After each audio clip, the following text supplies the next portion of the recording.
সবচেয়ে বড় হতভাগাকে জানেন?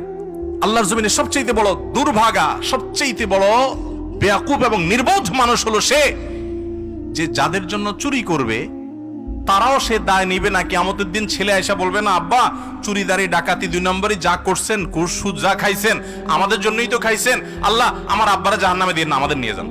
বলবে না ভাই, কোরআন বলেছে ইয়াউমা ইয়াফিরুল মারউ মিন আখিহি ওয়া উম্মিহি ওয়া আবিহি ওয়া সাহিবাতিহি ওয়া বানি। সন্তান বাপকে দেখে মাকে দেখে পালাবে, যে না জানি আজকে কোনো কিছুর জন্য ধরে। সবাই ইয়া নাফসি নাফসি করবে। যাদের জন্য চুরি করবেন ওরাও দায় নিবে না। আপনার মতো নির্বোধ কে হতে পারে? সন্তানকে চুরির সম্পদ দিয়ে বড় করবেন না, সততা দিয়ে বড় করেন। আমাদের সমাজে আজ ঘরে ঘরে সেই মা বাপ আছে যে মা বাপ চায় আমার সন্তান থাকুক আজ দুধে ভাতে, সেই মা বাপ নাই যে মা বাপ বলে আমার সন্তান থাকুক আজ ঈমান আমলে সততার সাথে।